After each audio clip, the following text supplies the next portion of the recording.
Hello students, welcome to you my YouTube channel. And आज हम discuss करेंगे Krebs cycle, जिसे ट्राई कार्बोक्सिलिक एसिड साइकिल भी बोलते हैं। क्योंकि जो इसे क्रेब्स साइकिल इसलिए बोलते हैं क्योंकि इसकी जो डिस्कवर है वो हैंस क्रेब ने इन 1937 ने किया था, इसलिए इसे क्रेब्स साइकिल भी कहा जाता है और साथ ही साथ टीसी साइकिल या ट्राई कार्बोक्सिलिक एसिड साइकिल भी कहते हैं। अब क्रेब्स साइकिल जो होते हैं इसे सिट्रिक एसिड साइकिल भी कहा जाता है क्योंकि इसका फर्स्ट कंपाउंड जो होता है बनने वाला वो होता है सिट्रिक एसिड, इसलिए इसे सिट्रिक एसिड साइकिल भी कहते हैं। अब जो क्रेब्स साइकिल है इसमें सबसे पहले जो हम देखेंगे जो ग्लाइकोलाइसिस साइकिल होती है उसमें जो पायरुविक एसिड बनता है वो पायरुविक एसिड माइटोकॉन्ड्रिया में जाता है, क्योंकि क्रेब्स साइकिल जो है वो माइटोकॉन्ड्रिया में कंप्लीट होती है, इसलिए वो जो पायरुविक एसिड है साइटोप्लाज्म से माइटोकॉन्ड्रिया में आता है। ये जो पायरुविक एसिड है वो NAD के साथ रिएक्ट करके कंपाउंड बनाता है जो कि होता है एसिटाइल कोएंजाइम। अब ये जो एसिटाइल कोएंजाइम है इसका ऑक्जेलो एसिटिक एसिड के साथ कंडेंसेशन होता है और संघनन होता है। जो एसिटाइल कोएंजाइम जो है वो ऑक्जेलो एसिटिक एसिड और H2O के साथ रिएक्ट करके सिट्रिक एसिड का फॉर्मेशन करता है। यहाँ पे सिट्रिक एसिड बनेगा। यह जो प्रोसेस होती है वो सिंथेटेज एंजाइम की प्रेजेंस में कंप्लीट होती है और सिट्रिक एसिड हमारा 6 कार्बन वाला कंपाउंड फर्स्ट कंपाउंड इसमें बनता है। देन ये जो सिट्रिक एसिड है ये इसका जो होता है सिट्रिक एसिड का आइसोमराइजेशन होता है। आइसोमरेज एंजाइम की प्रेजेंस में सिट्रिक एसिड जो है वो सिस एकोनाइटिक एसिड में कन्वर्ट होता है और साथ ही साथ यहाँ वाटर का मॉलिक्यूल रिलीज होता है। अब ये जो सिस एकोनाइटिक एसिड है ये इसका डी कार्बोक्सिलेशन जो सिस एकोनाइटिक एसिड है ये जो है वो कन्वर्ट होता है आइसोसिट्रिक एसिड में एकोनाइटेज एंजाइम के प्रेजेंस में। ये भी 6 कार्बन वाला कंपाउंड है।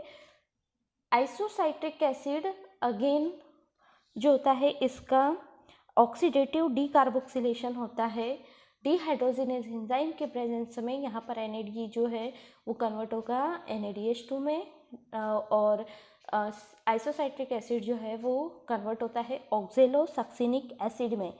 ये भी 6 कार्बन वाला कंपाउंड है जो कि डिहाइड्रोजिनेज एंजाइम के प्रेजेंस में कंप्लीट होती है प्रोसेस। देन इसके बाद देखेंगे जो ऑक्जेलो सक्सिनिक एसिड है इसका डी कार्बोक्सिलेशन होता है ऑक्जेलो सक्सिनेज डिहाइड्रोजिनेज एंजाइम के प्रेजेंस में।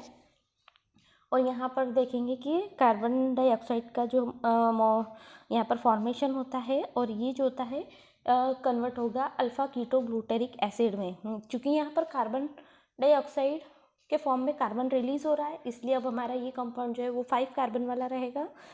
देन ये जो अल्फा कीटो ग्लूटेरिक एसिड बना है ये अल्फा कीटो ग्लूटेरिक एसिड का ऑक्सीडेटिव डीकार्बोक्सिलेशन होता है।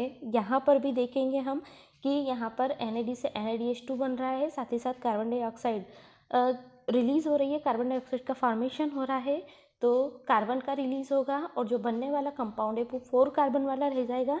This is a succinyl coenzyme.